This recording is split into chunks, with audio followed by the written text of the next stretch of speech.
Здравейте и добре дошли в новото видео, където ще правим анбоксинг на този кашун, на който пише Радон, ама всъщност може би не е Радон. Предстои да разберем какво е съдържанието на кутията. Почнем с отварянето. Видим къде се отваря тази кутия.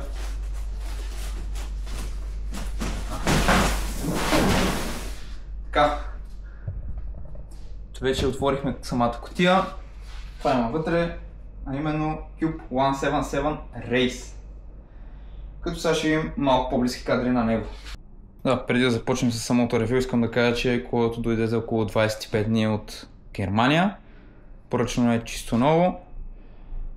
И така, малко по-близък план на компонентите и като мога да започнем с рамката, като тя е HP Advanced Hydroform, алуминиева, размер L, с променлив преден ъгъл до 0,6 градуса, като тя позволява ход на 170 мм отпред и отзад. Велосипеда се води 5 категория, като има 170 до 190 ход и е ендуро. Като цвета е Bondi Blue and Grey и тежи около 15,6 кг, поне така го пише в сайта. И като сложи всичко, предполагам, че стане 16,3. Като споменах и хода, нека да погледнем самото окачване. Имаме отпред въздушна вилка RockShox ZEP Ultimate RC2 с Charger 3 и пружина на Devon Air Plus с 170 мм ход. И като е Ultimate изпълнение, тя има Buttercups. Видим, като те ги водят, че намаляват горе със средно 20% вибрациите на пътеките и на вибрацията, която усещаме на кормилото и на ръцете ни. И така, погледнем малко по-назад от вилката, виждаме и шока, който е RockShox Super Deluxe Ultimate с 170 мм ход. Има High and Low Speed компресия с Rebound. Ограничение на bottom out, като ограничава потока на масло вътре в самия амортисьор и така прави някаква хидравлична възглавница и така ограничава bottom out. Спирачките мога да кажем, че са Shimano XT M8120, 4 бутални, които вече сме пробвали и в предишните видеа се вижда на другото ми колело. В случая диска отпред е 203 мм, отзад е 180 мм. Не помня точно кой модел се водеше, мисля, че е RT64, не съм убеден.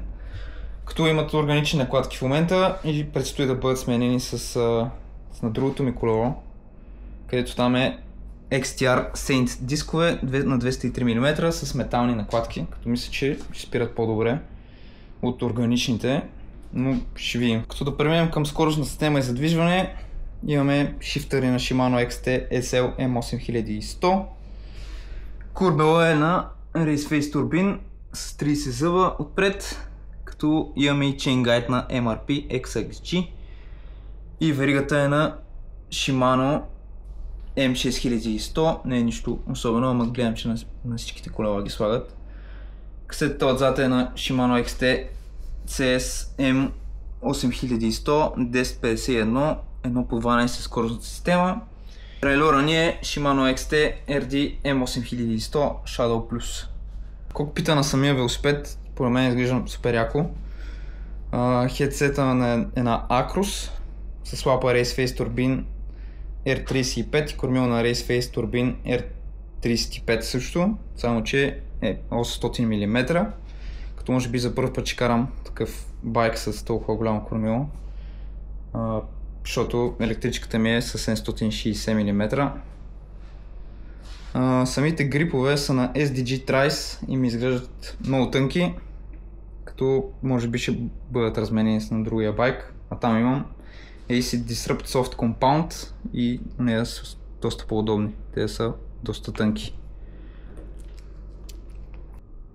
Гумите са 29-ка, доказаното добро комбо, а именно предна гума Maxxis сега е Max Grip Exo Plus и Maxxis Minion DHR2 Max Terra Exo Plus. Като предната е 2.5, задната е 2.4. Каплите са на Newman Evolution SL A30 с по 28 спици, като ще сложим вентили на Лезин, който е гледал предното видео, знае. ще станат без камери. Така, колчето е на Cube, като мисля, че си работи добре. Видим. Да, работи.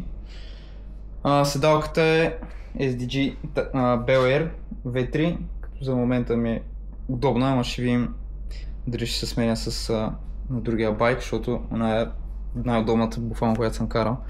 Та е доста, мисъл, мека е, но в същото време и тънка. И така, гайс, днес разгледахме новия байк, който предстои да разгледаме в следващите видеа също. Ще пробваме на пътеки.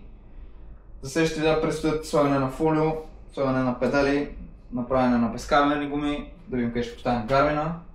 Също ще правим настройка на окачването и предстои да видим новите видеа, които ще излезат доста скоро. И така, гайс, мерси за гледането, лайк, сабскрайб и до следващото видео.